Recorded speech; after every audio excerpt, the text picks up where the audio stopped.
નમસ્કાર. ચાલો આજે વાત કરીએ ઊંઘ વિશે. એક એવી દુનિયા જેમાં આપણે રોજ જઈએ છીએ, પણ તેના રહસ્યોથી હજુ પણ અજાણ છીએ. તો આજે આપણે ઊંઘની આ છુપી દુનિયાની સફર કરીશું. તેના સામાન્ય તબક્કાઓથી લઈને એ વિકારો સુધી જે આપણી શાંતિમાં ખલેલ પહોંચાડે છે. આ એક આંકડો જ વિચારવા જેવો છે. આપણે આપણા જીવનનો લગભગ ત્રીજો ભાગ, એટલે કે 3માંથી 1 ભાગ ફક્ત સૂઈને વિતાવીએ છીએ. આટલો બધો સમય જે ક્રિયામાં જાય છે તેને સમજવી કેટલી જરૂરી છે, ખરું ને? તો આખરે ઊંઘ છે શું? સાદી ભાષામાં કહીએ તો આ એક એવી અવસ્થા છે જ્યાં આપણી ચેતના થોડા સમય માટે ઘટી જાય છે. એ આપણા શરીર અને મન માટે એક રીસેટ બટન જેવું છે. રાત્રે શરીર પોતાનું સમારકામ કરે છે અને મગજ દિવસભરની યાદોને વ્યવસ્થિત રીતે ગોઠવે છે. આપણા બધાના શરીરમાં એક અદ્ભુત કુદરતી ઘડિયાળ ચાલે છે, જેને સર્કેડિયન રિધમ કહેવાય છે. અને આ ઘડિયાળને મુખ્યત્વે 2 હોર્મોન્સ કંટ્રોલ કરે છે.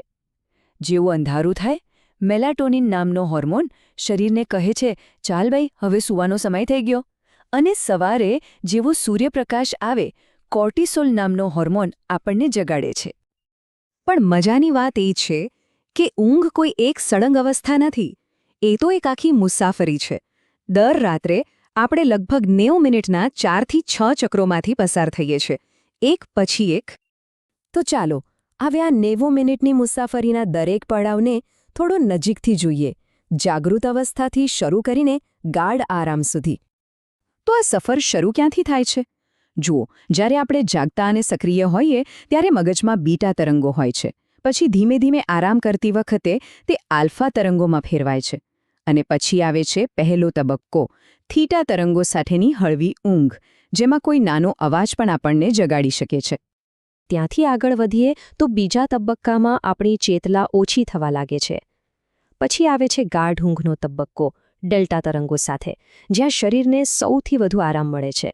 અને છેલ્લે સૌથી રહસ્યમય તબક્કો, REM સ્લીપ.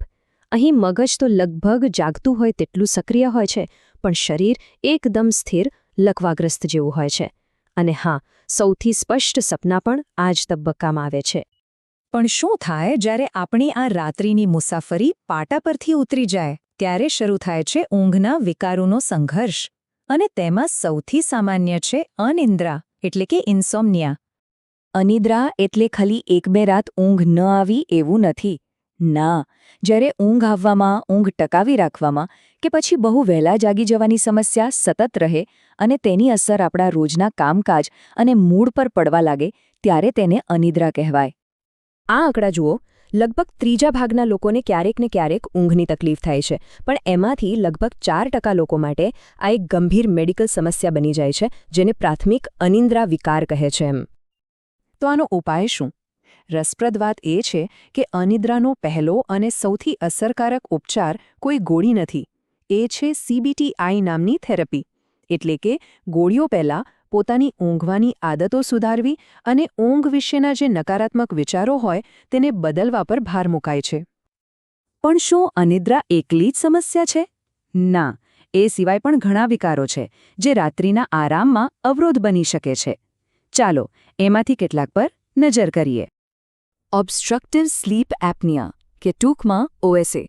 આ એક એવી હાલત છે જેમાં ઊંઘ દરમિયાન શ્વાસનળીમાં અવરોધ આવવાને કારણે શ્વાસ જ અટકી જાય છે, અને એ પણ વારંવાર.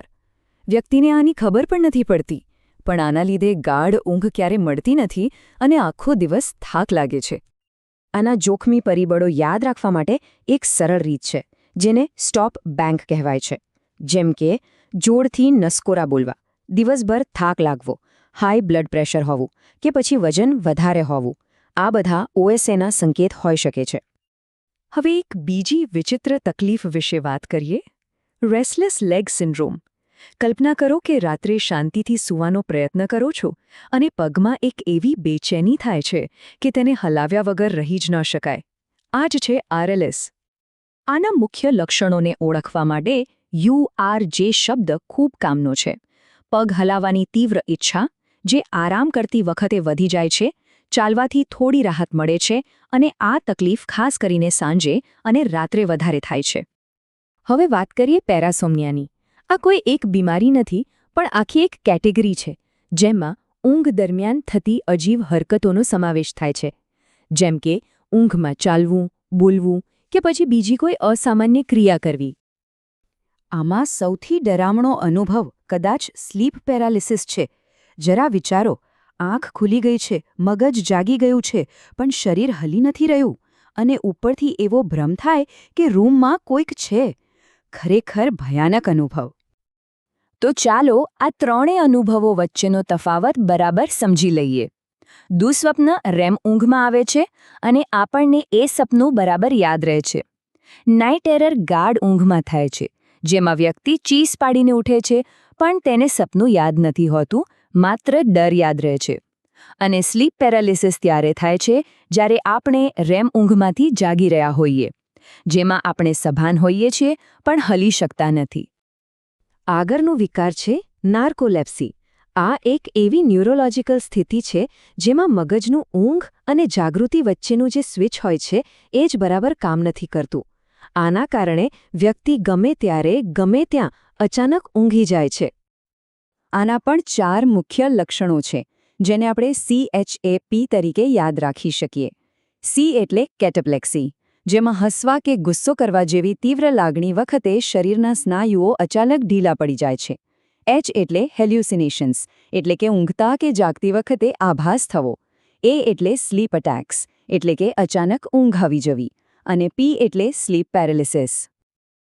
તો આટલી બધી સમસ્યાઓ વિશે જાણ્યા પછી સવાલ એ થાય કે હવે શું?